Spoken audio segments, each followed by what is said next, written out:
dado venir a algún caso de un infección sistémico en sesiones de medicina?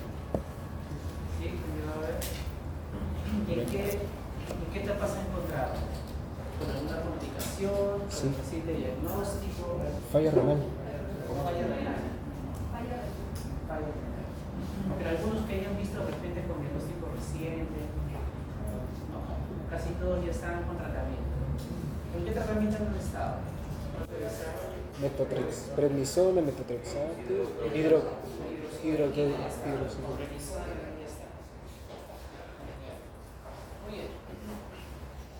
Solamente para dar algunas generalidades en cuanto a cómo enfocar un cuadro normal. Miren que para yo poder enfocar si es que estamos atravesando frente a algún problema articular, debo primero hacerme algunas preguntas. Este es un gráfico que lo saqué de Harris. Mira que te comentan acá primero, pues, para determinar el examen físico hay que realizar las siguientes preguntas: saber si es articular, si es agudo, es crónico, si hay inflamación presente, o si cuántos compromisos articulares están comprometidos. Entonces, a partir de ahí vamos a tener lo siguiente: si es agudo, es vocal o es monoarticular. Cuando decimos que es un cuadro agudo o crónico en reumatología, ¿no? Porque el tiempo varía bastante. El tiempo varía bastante cuando hablamos de los cuadros reumatológicos. Cuando decimos que es agudo o crónico. En reumatología, ojo, reumatología. 6 semanas. 6 semanas. Básicamente son 6 semanas. Muy bien. ¿Y cómo yo sé que el compromiso es articular? ¿Qué cosas debo de preguntar en la anamnesis que me hagan pensar que es un cuadro articular?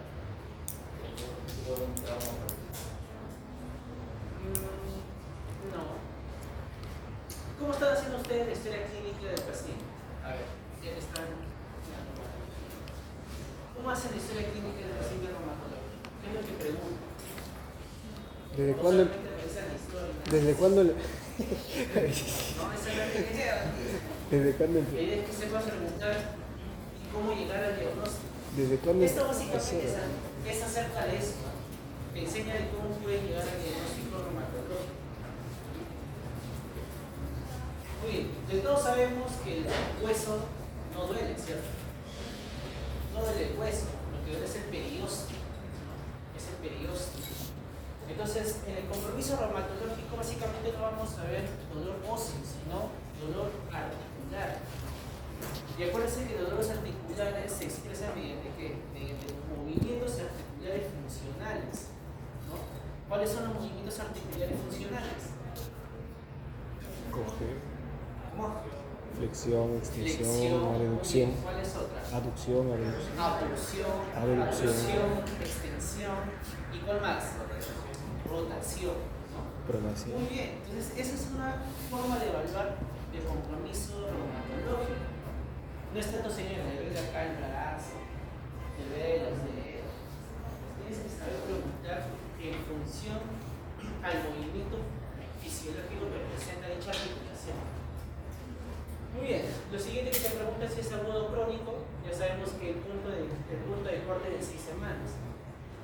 Y si hay inflamación presente, eso es importante, porque no todos los compromisos articulares van a generar ese signo de flebosis a nivel de las articulaciones, ¿no?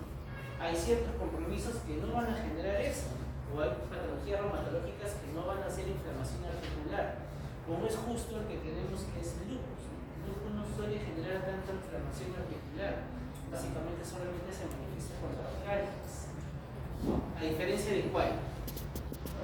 La artritis reumatoide, que es una artropatía deformante, erosiva, puede destruir el hueso e inclusive generar inflamación en dicha región. Muy bien. Y lo otro es muy importante saber qué cosa: la cantidad de compromisos articulares o cuántas articulaciones están comprometidas. Eso es muy importante saber también, porque vamos a entender entre los síndromes en reumatología, así como en neurología tenemos el síndrome piramidal, síndrome extrapiramidal, ¿no? ¿Qué otros síndromes tenemos? síndrome coreico, ¿no? Cuando tenemos esos síndromes, también en la reumatología aplicamos eso. ¿Cuáles vendrían a ser los síndromes? Monoartritis, ¿no? Oligoartritis, poliartritis, ¿no? Y a partir de ahí yo hago mi diagnóstico diferencial. Porque es bien fácil memorizar todas las enfermedades reumatológicas, pero se distingue bastante según el compromiso articular. Si yo estoy sospechando de una monoartritis, ¿qué patologías engloban a solamente las monoartritis? A ver, para repasar. La monoartritis, la séptica. Artritis séptica, muy bien. ¿Cuál otro más? ¿Cuál otra más? Artropatías por depósitos de cristales, ¿no? Tienes algotas, lobota, ¿no? Muy bien. ¿Cuál es otra más? ¿Cuál es otra más de monoartritis?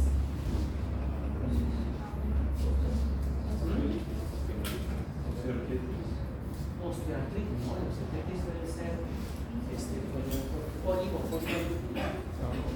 ¿Cuál es otra más, no? Artritis reactiva, ¿no? También suele ser solamente monoarticular, ¿no? Entonces, esos hay que aplicar los síndromes diferenciales. Tenemos el cuadro para que lo revisen. Miren, aquí se ve algo similar. Es importante también saber si el compromiso articular es simétrico o asimétrico, si destruye huesos o no, erosivas o no erosivas, si es una poliartritis o una oligoartritis, ¿no? Cuando hablamos de oligoartritis, ¿cuántos compromisos articulares deben de haber? De 12, ¿verdad? ¿Y poliartritis? ¿Cuánto es? Van a encontrar diferencias en la literatura ya. Pero en general se comenta que oligoartritis suele ser de 2 a 4 articulaciones. ¿Ya? Y poliartritis suelen ser más de 4 articulaciones. En otras literaturas, como enfermeras, van a encontrar que oligoartritis lo llaman de 2 a 5 o 6 y poliartritis van a encontrar más de 6. Va a depender mucho de la literatura. Muy bien, entonces vamos a ubicar a la enfermedad que el día de hoy vamos a estudiar. Miren todas estas patologías que son simétricas y todas las patologías que son asimétricas. ¿Dónde se encuentra el lupus eritematoso? Simétrico. Es un compromiso simétrico. Entonces, cuando yo le pregunte a mi paciente sobre las artralgias que presenta, ella me tiene que manifestar que son en ambos lados. Tiene que ser en ambos lados. Perfecto, muy bien. Luego, ¿dónde se ubica el lupus eritematoso si es destructiva o no? En las no erosivas. Perfecto, muy bien. Entonces tengo dos características del lupus. Suele ser simétrico, suele ser no erosivo, o sea, tengo que vigilar o tengo que observar que las articulaciones que estoy examinando no debe de haber qué cosa, destrucción. La pregunta de repente del examen número 19 es: ¿todas las artropatías generadas por el lupus son no erosivas? Todas las artropatías. ¿Verdadero o falso? Cuando yo no me digo verdadero o falso,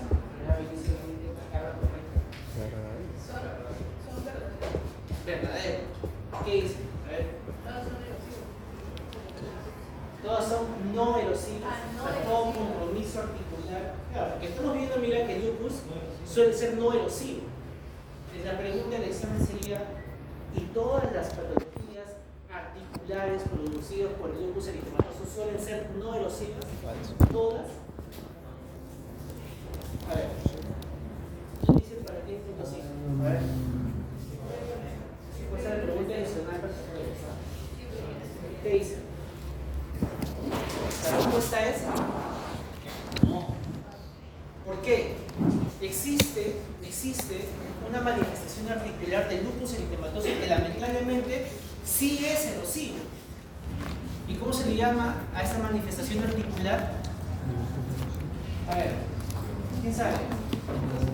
Los que ya le acabaron ya. De mi clase del año pasado. ¿Quién sabe?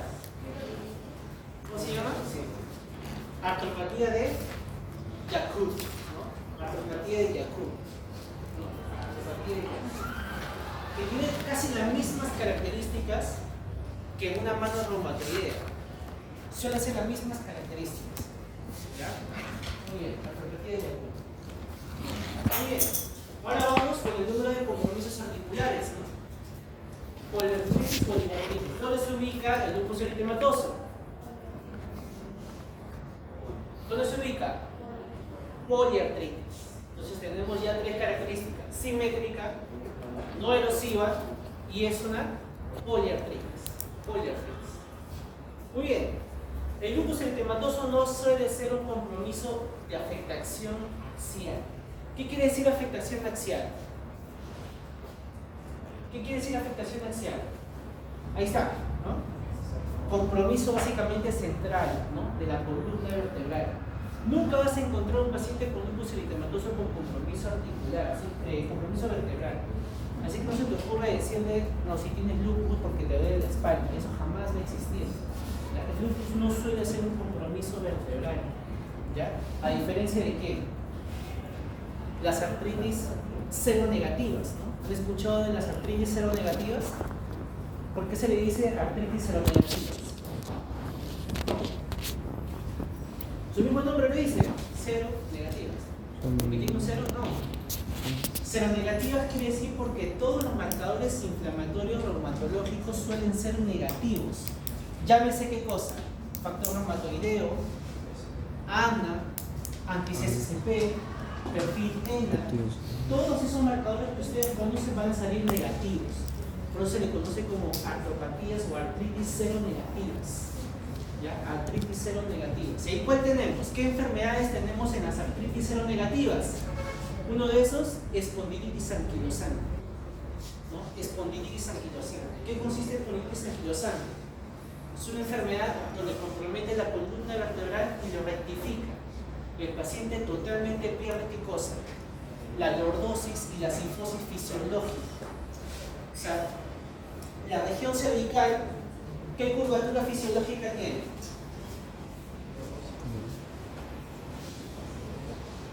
La columna cervical, chicos, ¿qué curvatura fisiológica tiene? Lordosis. La región dorsal, sifosis. La región lumbar, lordosis. Y la región sacra, sifosis. Entonces, en la espondilitis anquilosante totalmente se pierde esas curvaturas fisiológicas. Se vuelve una columna rectificada. Una columna rectificada. A tal punto que tiene un nombre propio para ese tipo de columnas, ¿no? Se le conoce como columna en caña de bambú. Columna en caña de bambú. ¿Ya? Muy bien. Se relaciona bastante con una molécula de histocompatibilidad que se le conoce como HLA-B27. Luego tenemos otro tipo de artritis seronegativas, la artritis psoriásica. Sí, es una fusión de artritis asociada a un compromiso dérmico, que es como un compromiso de psoriasis, ¿no? Lesiones descamativas a nivel de regiones de apoyo, ¿no? Por regiones de flexión, ¿no? El codo, la rodilla, interfalángicos proximales y distales. Y luego tenemos otro, como ya mencionaron, que es la artritis reactiva. La artritis reactiva, ¿por qué se le dice así? Artritis reactiva. ¿Por qué? Porque es un compromiso articular secundario a un proceso inflamatorio. Extraarticular. Extraarticular. ¿Como cuál? Los pacientes con enfermedad de Crohn o colitis ulcerativa pueden generar compromiso articular y afectan o generan ese famoso artritis reactiva. De repente en el examen, no sé, le puedo preguntar ¿en qué consiste el síndrome de Reiter? ¿En qué consiste el síndrome de Reiter? Esto es un repaso, chicos, ¿saben? Todo lo que van a ver en reumatología. ¿En qué consiste el síndrome de Reiter? El síndrome de Reiter también es un tipo de artritis reactiva, pero se compone de una trilogía, ¿no? ¿Cuál es? Artritis, uretritis y uveitis. Entonces, en el caso clínico ahí le puedo poner, ¿no? paciente que presenta dolor ocular derecho, ¿no? Con hiperemia conjuntival, ¿no? Se asocia a compromiso articular de rodilla derecha, ¿no? Asociado a ardor o disuria, y además nota inflamación a nivel del glande. Tienes ahí la trilogía, ¿no? Artritis, uretritis y uveitis, síndrome de Rey. Muy bien. Y aquí es un gráfico también del Harrison.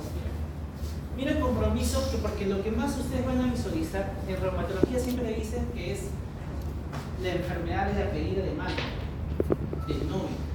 ¿Por qué? Porque los primeros signos que tú vas a observar no va a ser tanto en rodillas ni tampoco en el pie, ¿no? Va a ser básicamente en la mano, ¿no? Mira todas las patologías que se suelen encontrar o solamente por el compromiso articular a nivel de la mano pueden estar relacionados. Aquí, ¿dónde se relaciona el lupus eritematoso? A nivel de las interfalángicas proximales. El compromiso de interfalángica proximal suele estar presente en el lupus eritematoso. ¿A diferencia de quién? Que es el OA, osteoartritis, ¿no? Osteoartritis, que los artritis suele ser más el compromiso tanto proximal como distal. Y tenemos ahí algunos famosos signos, ¿no? ¿Cómo se llaman los signos de nódulos que aparecen a nivel de las articulaciones interfalángicas proximales? Nódulos de Bouch, ¿no? Y los distales, Heber.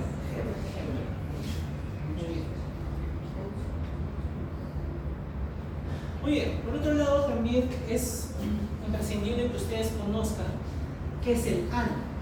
De repente muchos habrán visto en su día a día en la práctica, ¿no? El ano. ¿Qué es el ano? No puede, ya sé, ¿no? No se le da. No, pero ¿qué es el ano? O sea, ¿qué expresa? ¿Qué expresa? Ya. ¿Pero qué expresa? O sea, ¿por qué finalidad yo pediría un ano? ¿Es en realidad que debo de pedirle en todas las patologías reumatológicas? ¿Con qué finalidad lo hago? Cuando hay Bueno, su mismo nombre dice que son anticuerpos. anticuerpos que van en contra de qué cosa? Cuerpo. Del núcleo, ¿no? En contra del núcleo. Entonces yo tengo que buscar todas esas enfermedades donde la producción de anticuerpos se generan a partir de qué cosa, en función del núcleo. Más no qué cosa, más no el compromiso celular periférico. Entonces eso me hace entender qué cosa. Que aquellas enfermedades que relacionan al ANA positivo son compromisos básicamente multisistémicos y que jamás voy a estar relacionado a enfermedades monocompromisos, o sea, monosistémicos, ¿no? O sea, nunca va a cargar solamente un órgano. Siempre tengo que pensar que si yo pido ANA es porque estoy pensando que el compromiso suele ser sistémico, ¿no? De varios órganos, pulmón, riñón, corazón. Entonces jamás voy a tener en cuenta que el compromiso suele ser de un solo órgano, ¿no? Entonces, el patrón ANA tiene varios tipos de características, ¿no? Puede ser de origen difuso, puede ser de una morfología periférica, puede ser emparcheado o puede pintar la parte nuclear o la parte centromérica. Entonces te pongo el cuadro de que si tú observas un ANA y en el ANA te van a reportar, ¿no? ANA, patrón difuso, ANA, patrón periférico, ANA, patrón parcheado, ANA, patrón nuclear o ANA, patrón centromérico. Y dependiendo de cada patrón vas a relacionarlo a qué cosa? A diferentes enfermedades. ¿Como cuál? Mira que el ANA difuso, y también lo vas a encontrar como famoso ANA homogéneo, se relaciona ¿a qué? Al lupus inducido por drogas. Lupus inducido por drogas.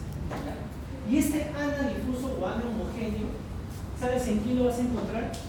En los lupus de inicio tardío. En los lupus de inicio tardío. O sea, ¿en quiénes? En los abuelitos. En los abuelitos. Doctor, que entonces un abuelo de 50 y tantos años ¿Puede hacer ANA? Sí, puede hacer ANA. Y de repente el ANA que puede ser lupus, sí, puede ser lupus. Y de repente el ANA que tú solicites te va a salir así, un patrón difuso homogéneo. Entonces tu primera intuición que debes de tener acerca de este tipo de pacientes no es que pienses que el problema suele ser autoinmune, sino que pienses que hay drogas que están induciendo ese lupus. Obvio, ¿no? Un paciente adulto mayor que tiene hasta de la A a la Z de enfermedades y recibe un montón de medicamentos, puede ser que uno esté induciendo a que se genere lupus. Es un paciente adulto mayor, tu primera impresión no es que pienses que el lupus es de causa autoinmune, sino es inducido por fármacos. Es lo primero que debes tener en cuenta, y es pregunta de examen. ¿Ya? Nunca debes de considerar que el lupus en adulto mayor suele ser de origen autoinmune. Muy bien, luego tenemos el patrón periférico. Y esta columna acá que ustedes ven es como los subtipos que generan el ANA, los famosos perfil N. Perfil N. Muy bien, aquí tienes al anti-DNSA de doble cadena. Ese se relaciona con un 50% de lupus. Y cuando aparece este anti-DNA-DC, cuando aparece este marcador positivo, se suele relacionar a qué? A que hay un lupus, pero ya con predictor de compromiso renal. O sea, si yo veo este marcador en un paciente con lupus, predigo que ya probablemente este paciente esté haciendo un compromiso renal. ¿Ya? Marcador entonces de nefritis lúpica, anti-dsDNA. Marcador de nefritis lúpica, anti-dsDNA. Muy bien, y luego tenemos otros marcadores, ¿no? Anti-RO, anti-LAT, anti-CPR70, y se relacionan con todas esas enfermedades que también tenemos. De ahí, la más importante suele ser este de aquí, el anti-SMIT, ¿no? Que este se dice que suele ser más específico y más sensible ¿para qué?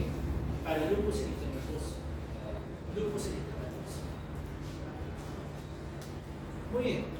Entonces, ya hablando ya de lupus, tienen que es una enfermedad autoinmune sistémica crónica caracterizada por inflamación y daño inmunomediada hacia múltiples órganos, ¿no? Afecta de 3 a 4 millones de personas en el mundo, aproximadamente 3 millones son mujeres de 15 a 24 años, ¿no? Este es un gráfico en el cual haría, se hace la relación entre hombres y mujeres. Miren que la cantidad de mujeres son de mayor frecuencia. Y aquí se hizo un estudio en el cual se observa en qué momento del diagnóstico se hace, si es en leve, moderada, severa. Y hoy por hoy se tiene en cuenta que la mayoría de veces que se encuentra el diagnóstico de lupus eritematoso suele ser en el compromiso leve.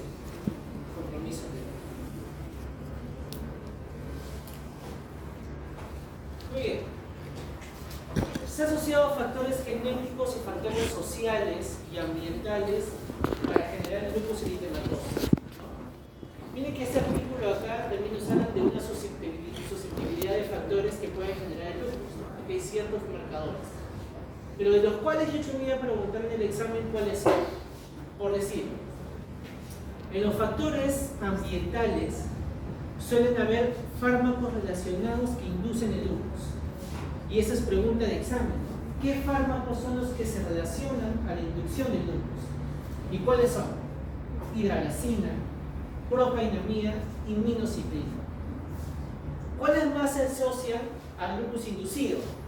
Isoniazida, penicilamina, diltiazem, metildopa y chlorpromazina. Doctor, y los que están abajo, los que dicen agentes antifactores de necrosis tumoral como infliximab, adalimumab, etanercept, esto no se relaciona mucho con el tema de la aparición o de inducción del lupus, sino eso se relaciona mucho con ¿qué? Con la producción de anticuerpos anti-DNSA, con la producción de anticuerpos anti-DNS por doble cadena. ¿Ya? Muy bien, ¿con qué otros factores más se relaciona? Con rayos ultravioletas, infecciones virales, ¿no? Como cual Epstein-Barr, citomegalovirus, parvovirus, hormonas como la parte estrogénica, prolactina, ¿no? Entre otros.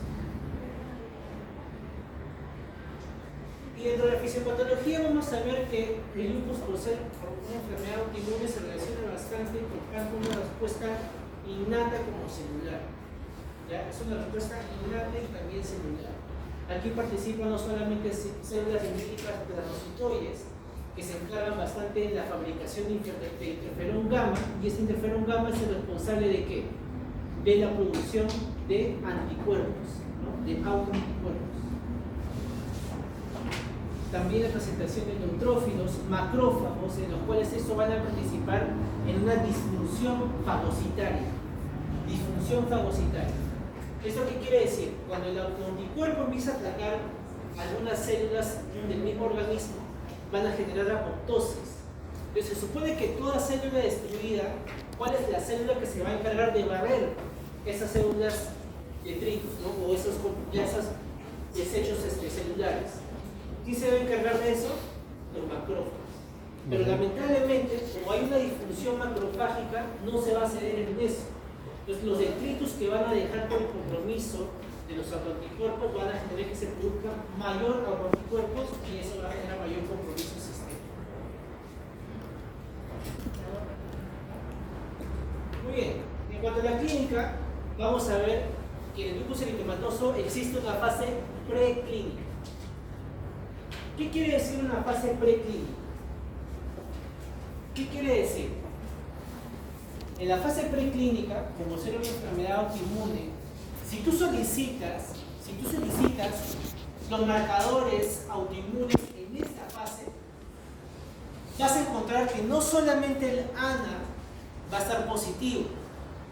Acá también, ¿qué vas a encontrar? Probablemente encuentres factor reumatoideo positivo, encuentres todo el perfil ENA, probablemente también te salga positivo.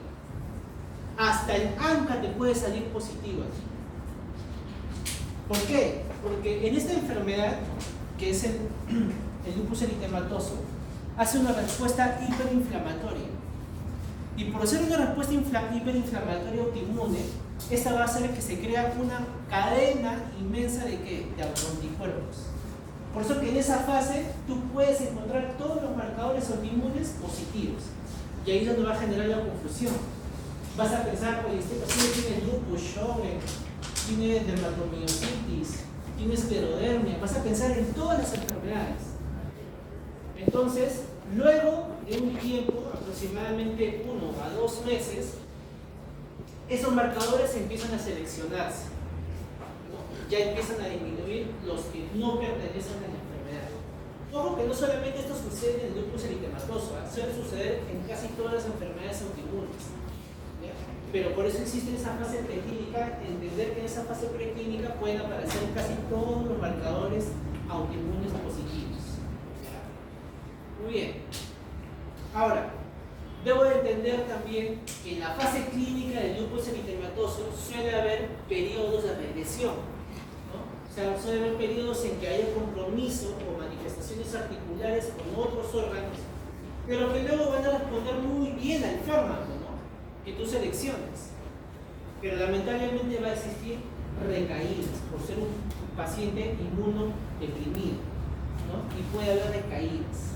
Entonces, esas actividades que tú vas a presenciar en tu paciente con lupus, que probablemente hayas diagnosticado, le vas a dejar hidroxicloroquina con corticoides, ¿no? Y piensas que ya va a estar bien, lo vas a volver a ver. O sea, eso tenlo por seguro. El paciente con lupus va a tener siempre una segunda cita o una tercera cita porque va a presentar recaídas. Ese número de recaídas que tú vas a observar y ver si la mortalidad en ese paciente es muy... puede ser que sea muy cercana, ¿no?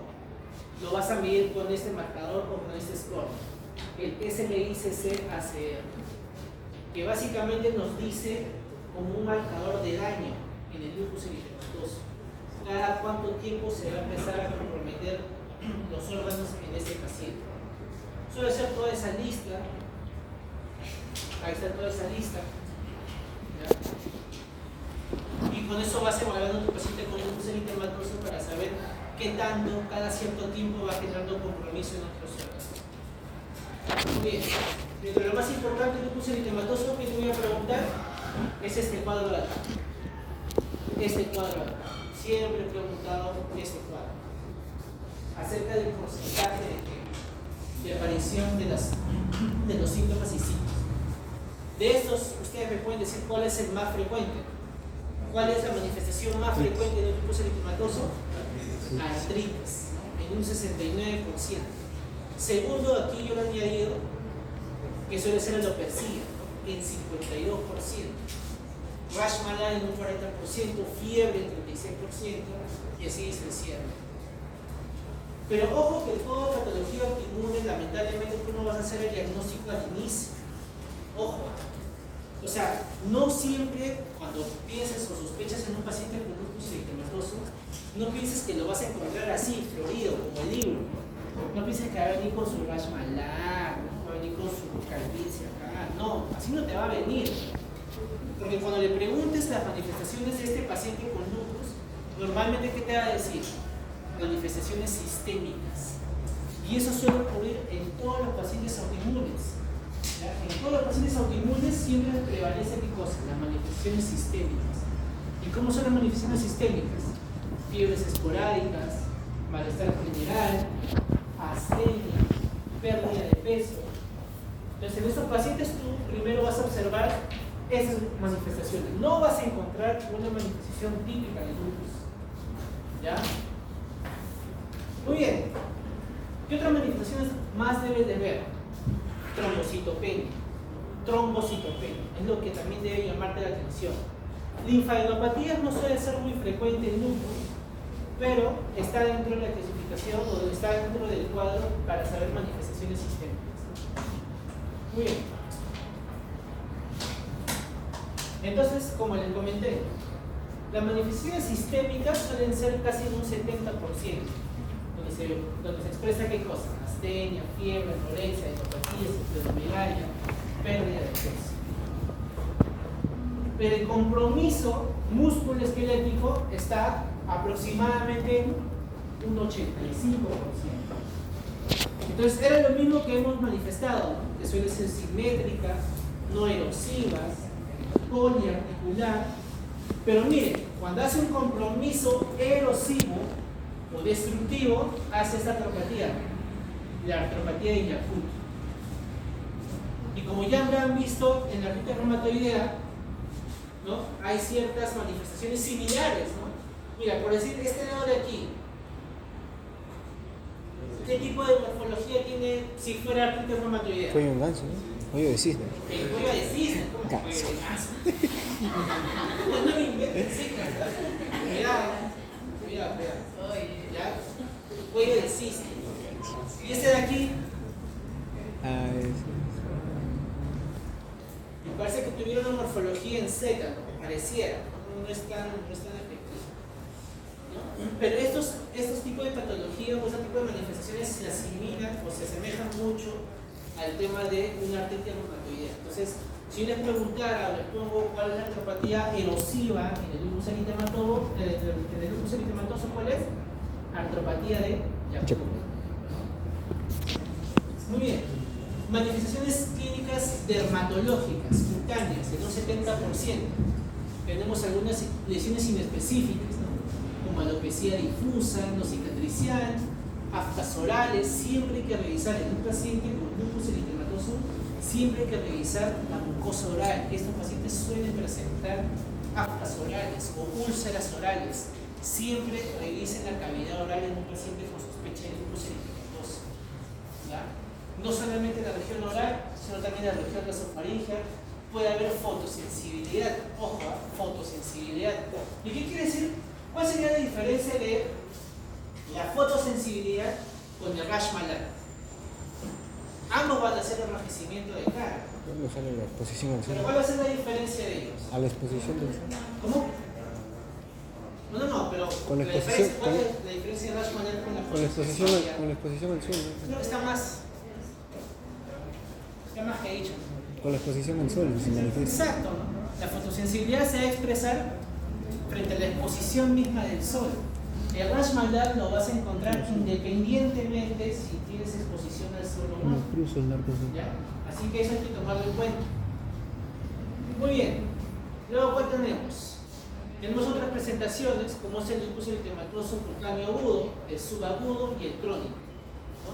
Mira que en algunos vamos a encontrar el cutáneo agudo como un eritema malar fotosensible en forma de lesión maculopupilar, ¿no? La aparición aguda que respeta el surco nasogeniano, ¿no? El surco nasogeniano. ¿Ya? Luego tenemos la presentación subaguda, donde tenemos pápulas escamosas o psoriasiformes. Estas son porque van a dejar algunas formas costrosas, pero curas sin cicatriz. Curas sin cicatriz. Y las crónicas, que suelen ser ya de lupus discoide, ¿no? Lupus discoide, como estas de aquí. Esta lesión un poco ulcerosa, ¿no? Descamativa, y que estas sí van a dejar cicatriz. Estas sí dejan cicatriz, la de lupus discoide. Muy bien. ¿Qué otros compromisos más hacen? Hace inclusive liver reticularis, telangiectasia y fenómeno de Raynaud.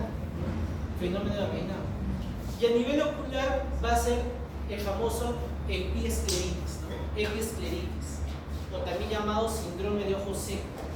Epiescleritis o síndrome de ojo seco. Y acuérdate que en el síndrome de ojo seco tienes que hacer el diagnóstico diferencial con qué enfermedad? ¿Sobre? Con Sjögren. ¿Qué otra enfermedad más hace síndrome de ojo seco?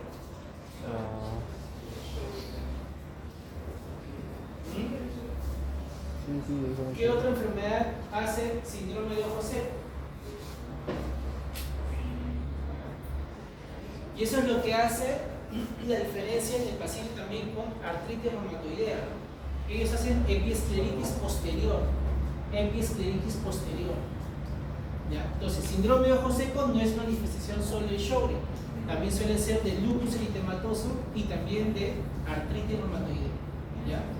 Va a generar retropatías, alguna vasculitis roteniana. Muy bien, en cuanto al compromiso hematológico, vamos a encontrar anemias multifactoriales.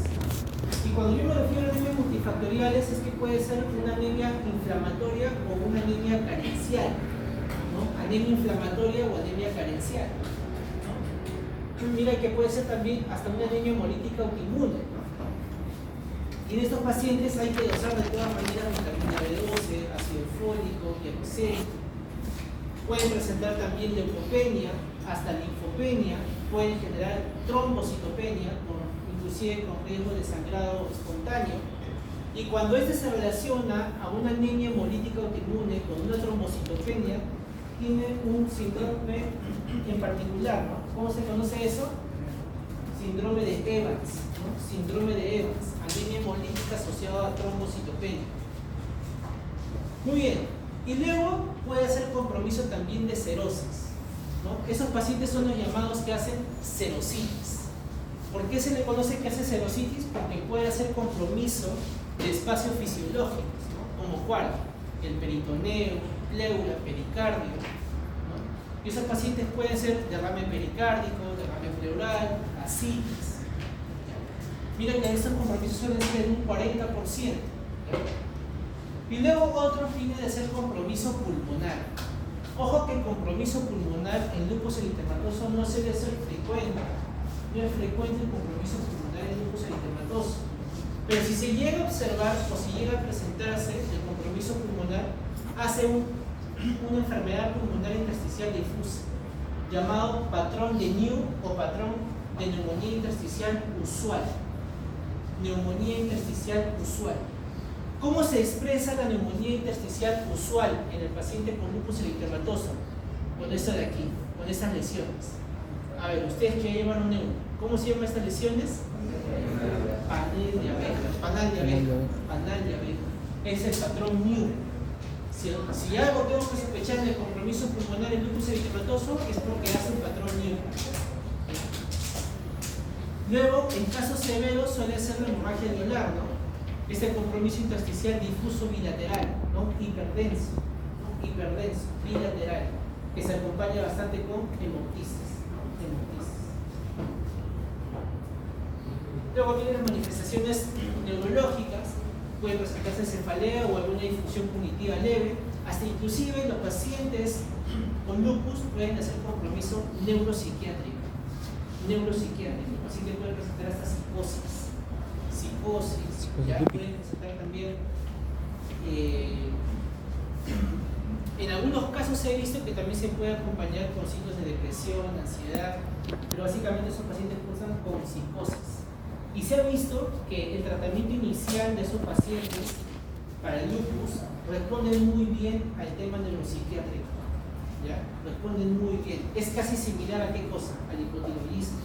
En el hipotiroidismo también se relaciona mucho con la depresión y se dice que si a temprano se inicia el tratamiento del hipotiroidismo, mejor se corrige la depresión. No es necesario mucho que le des un medicamento para la depresión. Muy bien. Y en el compromiso neurológico hace tanto compromiso central como periférico. Mira que el compromiso central, ¿qué origina? Las meningitis asépticas, ¿no? ¿Qué significa meningitis aséptica? No hay presencia de bacterias. ¿Cómo? ¿Qué significa meningitis aséptica? No causa infecciones. Mira, pero ¿cuál es la característica? ¿Cuál es la característica de una meningitis aséptica? Ya sé que no es infecciosa, porque si uno no le dice, no, aséptica. Ya, pero ¿cuál es la característica? ¿Ah? Ya, sí, fiebre. ¿Qué otra cosa? Pero, o sea, puede haber fiebre, eso no te confundas, ¿sabes? Puede haber fiebre. ¿Por qué se dice meningitis aséptica? Porque puede haber, ¿qué cosa? Puede haber leucitosis en el LCR, pero en el cultivo va a salir negativo. Y no hay relación albúmina psicológica. ¿Qué quiere decir? Normalmente en un cuadro infeccioso de una meningitis bacteriana, ¿qué suele pulsar en el LCR? ¿Cuáles son las características de una meningitis bacteriana en el LCR?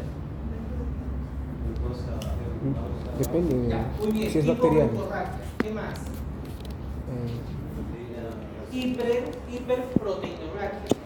Y debe haber leucitosis. ¿Qué es la leucitosis? Aumento de leucocitos. Y en una meningitis aséptica no hay esa relación. Puede haber leucitosis, pero la albúmina, o mejor dicho, las proteínas están normales. Glucosa normal. ¿Ya? Y en el cultivo va a salir negativo. Por eso se le conoce como meningitis aséptica. Meningitis aséptica. Y ojo que por considerar meningitis aséptica, estos pacientes también pueden hacer signos meningios. Y no necesariamente debe ser una meningitis bacteriana. Puede ser también enfermedad cerebrovascular, síndrome de epileptizante. Puede inclusive generar mielopatías, convulsiones, estados confusionales agudos, desórdenes de ansiedad, disfunción cognitiva y hasta psicosis. Y puede haber también compromiso del sistema nervioso periférico, como suele ser el Guillain-Barré, neuropatías. Dentro de estas, los compromisos periféricos más frecuentes que genera el lupus eritematoso suele ser síndrome del túnel carpiano. Gastrointestinales puede generar inclusive náuseas, puede llevar también transaminasas hepáticas. Estos pacientes pueden cursar también con diarrea o también con constipación.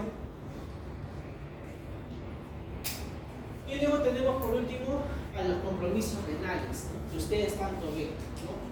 Que lamentablemente se ha visto que el diagnóstico inicial de un paciente con lupus suele ser con frecuencia cuando ya está en un compromiso nefrológico, ¿no? Ya se halla el paciente con lupus eritematoso cuando ya se encuentra en un compromiso nefrológico, o sea, con una nefritis lúpica. Y aquí tenemos todos los tipos o todos los estadios que puede generar la nefritis lúpica, ¿no? La benigna mesangial, la mesangial proliferativa, focal, difusa, membranosa y la esclerosante avanzada. Pero hay ciertas cosas que yo debo solicitar antes, de repente no lo encuentro en ese estadio, pero yo puedo predecir si es que mi paciente va a hacer compromiso renal o no. Entonces, ¿qué debo de pedir en ese tipo de casos de que yo encuentro mi lupus sanito, ¿no? Todavía sin ningún compromiso sistémico? Entonces, lo que debo de pedir es la cura. Otro también es la tasa de filtrado glomerular. Examen de orina para ver proteínas. Además de proteinuria y creatinuria, serología anti-BSDNA. Importante porque ya hemos dicho que este es un marcador predictor de compromiso renal. ¿Ya? Y complementos porque esos también van a afectar a nivel de renal. Ahora, ¿cuándo hacer biopsia renal? Pregunta de examen. ¿Cuándo hacer biopsia renal para saber que mi paciente está haciendo un compromiso renal y necesito saber el estadio. Y dependiendo del estadio, yo voy a iniciar tratamiento. ¿Ya? Te puedo pedir proteinuria mayor o igual a 500 miligramos por día. Ahí, con este valor, yo solicito la biopsia renal. ¿Ya? Entonces, pregunta de examen: ¿cuándo solicitar la biopsia renal? Cuando tengo una proteinuria mayor o igual a 500 miligramos por día. Tenemos este famoso score, ¿no? Que es un criterio de diagnóstico.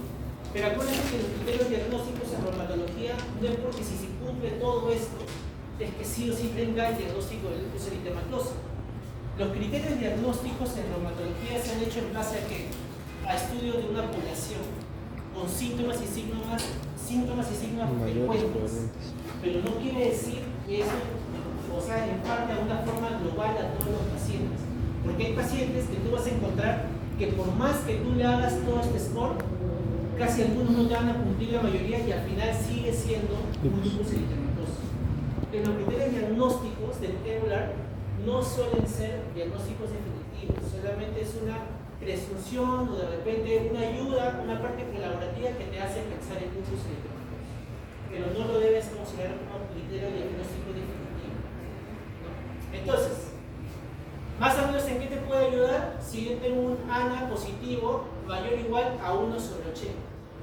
Esos suelen ser una titularidad positiva para lupus eritematoso. Si yo tengo 1/60, no me ayuda mucho para el diagnóstico. Tiene que ser con título de 1/80. Y luego hago una clasificación tanto constitucional, renal, neurocutánea, de serosas, hematológica, musculoesquelética, neuropsiquiátrica, y el dosaje de ciertas pruebas inmunológicas, como complemento, anticuerpos contra el DNA, anticuerpos SMIC, o los anticuerpos también contra los antifosfolipídicos, ¿no? Anticuerpos antifosfolipídicos para SAF. Ahora, lo que yo les mencionaba, ¿no? Mira que este artículo te menciona qué pasa si tienes un ANA positivo, le haces el EULAR, ¿no? ¿Y qué pasa si tú le haces la prueba del ANA y te sale negativo? Te sale una titularidad de 1/10, 1/20. ¿Tú qué dices? ¿Descarta totalmente que sea lupus? No, porque lo que dice la literatura es que en aproximadamente un 20% pueden haber lupus con ANA negativos. Por eso te digo que ese tema del EULAR, el diagnóstico de EULAR, no son básicamente criterio diagnóstico definitivo. Debes sospecharlo, así sea un ANA negativo. Muy bien, y aquí te presento los anticuerpos que están relacionados al lupus, ¿no? Mira que un ANA positivo con un valor de 1/80, mira cuánto es la sensibilidad, de 97.8%. Y la especificidad suele ser de un 74%. Pero miren este dilema, ¿no? Esta no correlación prima. A mayor titularidad de 1/320, mira cuánto baja la sensibilidad. De un 97% baja casi a un 11%. ¿Por qué? ¿Por qué, doctor? Si se supone que esto debería ser más afín, ¿no? Con tanta titularidad, yo debo sospechar que en realidad sí sea lupus. ¿Ya? ¿Sabes cuándo pasa esto? En la fase preclínica. En la fase preclínica tú puedes encontrar titularidad de ANA en exorbitantes valores. Y no solamente vas a encontrar este ANA positivo, sino puedes encontrar todos los demás positivos. Por eso te baja la sensibilidad. Porque ahí debes sospechar que de repente no solamente sea lupus, sea otras enfermedades que estén asociadas también a un ANA positivo. ¿Ya? O sea, no quiere decir que a mayor ANA positivo o a mayor titularidad debes hacerte pensar que sea lupus. ¿Ya? Muy bien. Aquí tenemos los otros que hemos mencionado. Lo más importante suele ser el anti-BCDNA para marcador de nefritis lúpica y el anti-SMIC como parte del diagnóstico definitivo de este. En cuanto al tratamiento, tenemos 3 prioridades que tomar: revisión de la enfermedad, baja actividad de la enfermedad y prevención de brotes. Revisión de la enfermedad quiere decir que con el tratamiento inicial que tú le des, el paciente tenga menos síntomas o menos manifestaciones con la cual inicia. Baja actividad de enfermedad. ¿Qué quiere decir? Que haga menos compromiso sistémico. ¿Y eso con qué score lo vas a sacar? Con este de aquí, con el SLEDAI 2K. SLEDAI 2K, ¿no? Que es todo este gráfico de aquí, ¿no? Todo este gráfico de aquí. Y luego la prevención de brotes, obviamente, ¿no? Por ser un paciente inmunodeprimido tienes que evitar que se coinfecte. ¿Ya? Mira que con un SLEDAI en 0 totalmente hace remisión de la enfermedad. Con un SLEDAI de 1 a 4 hace una baja actividad, de 5 a 10 una actividad moderada y mayor o igual a 10 es una actividad alta. Lo básico que tienes que aprender del lupus eritematoso es lo siguiente. Mira en el lupus eritematoso leve, moderado, severo. ¿Qué fármaco es el que se da en todo este tipo de severidades? ¿Cuál es el fármaco que se da? La hidroxicloroquina.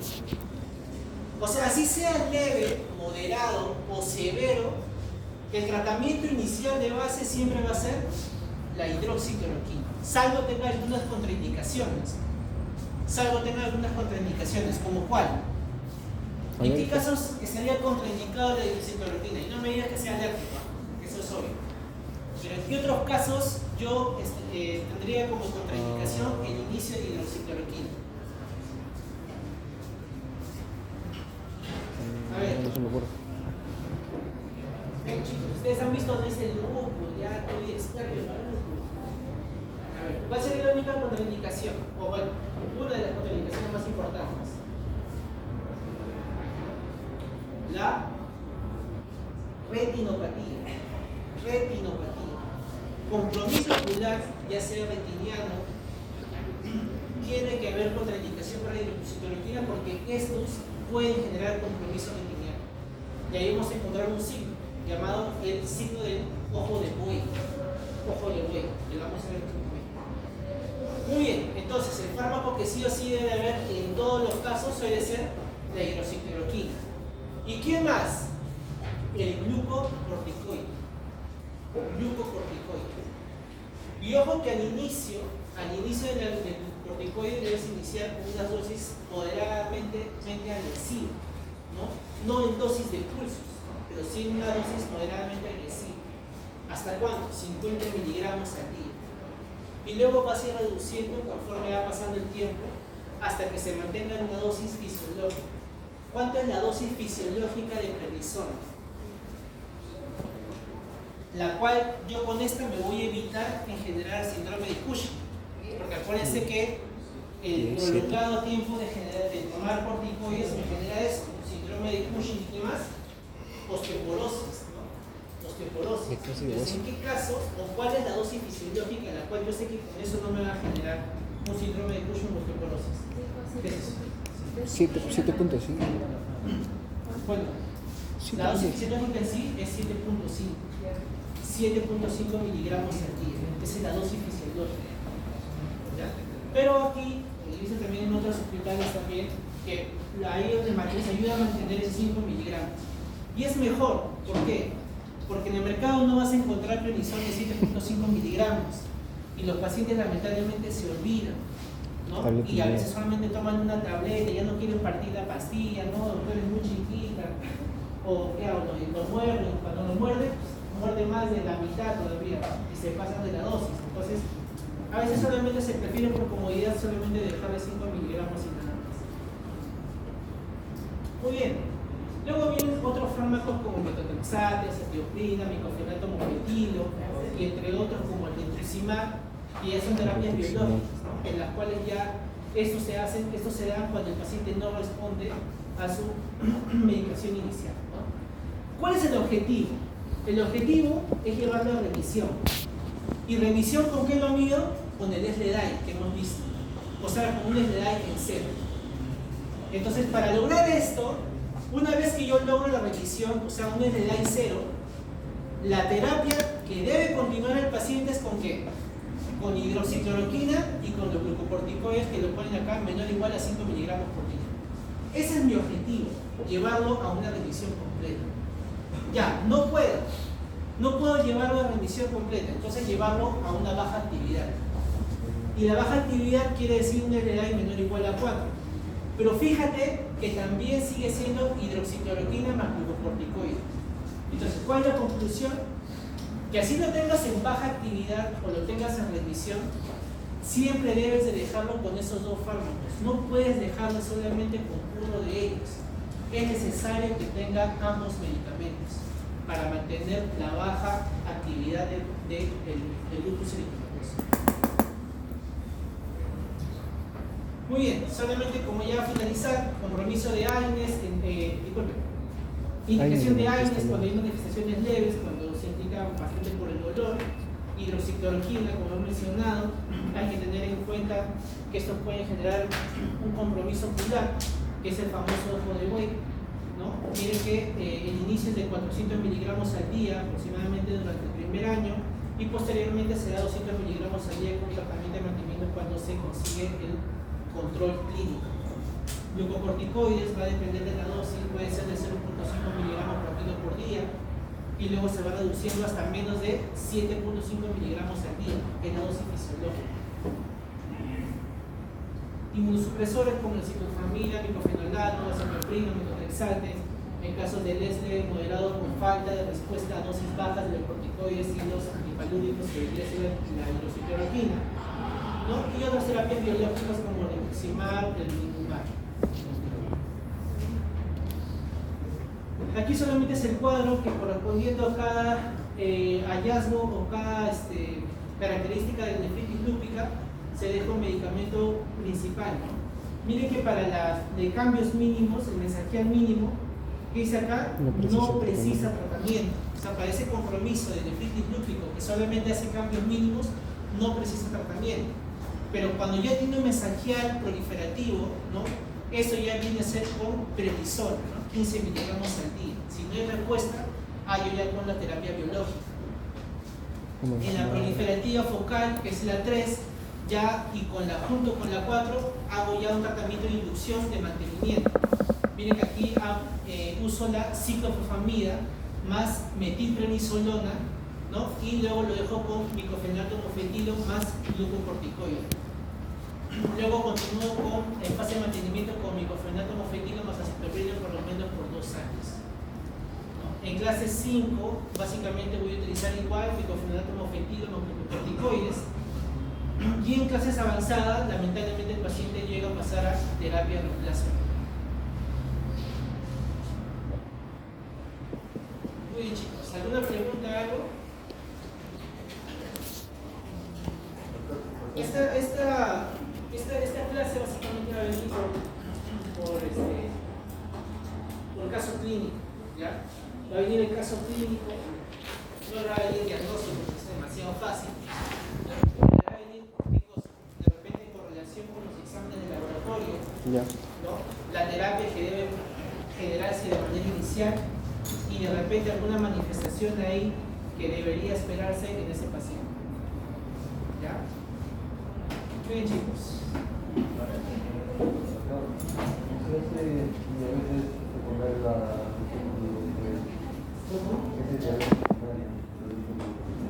Tienes que reducirlo más.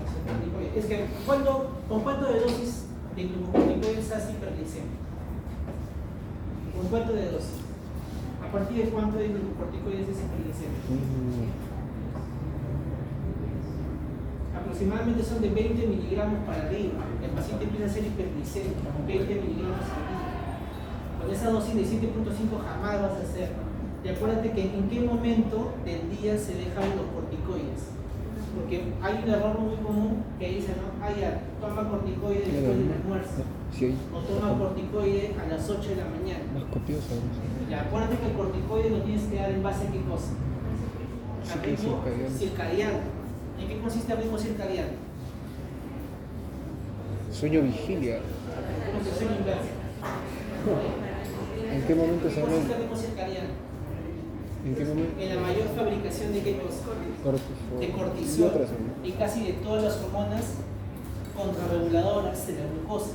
Casi todas las hormonas contrarreguladoras de la glucosa. Entonces hacen un pico, ¿no? ¿El pico en qué momento de la mañana hace? A partir de las 9, 10 de la mañana empiezan a hacer el pico, ¿no? Y el segundo pico, ¿a quién lo hace? 3, 4, 3 de la tarde, ¿no? Entonces tú vas a dar justo en los decesos, básicamente, o al inicio del ascenso. Entonces tú puedes darle al inicio a las 7 de la mañana porque sabes que va a empezar a ascender casi adelanta solamente el periodo de producción de cortisol, y para que balancee en un estado de equilibrio de mantenimiento, lo puedes dejar inclusive a las 3 o 2 de la tarde, o inclusive lo puedes dejar de 5 a 6 de la tarde. La idea es que no te pases de qué cosa, durante el almuerzo ni durante el desayuno, porque ese paciente lo vas a generar hiperactividad, ansiedad. No se prefiere dar el justo en esos tiempos. Lo das antes del pico o das después del pico. Esa es la idea. Bien, chicos, ¿alguna pregunta más? Oye, chicos, ahora vamos a seguir el examen.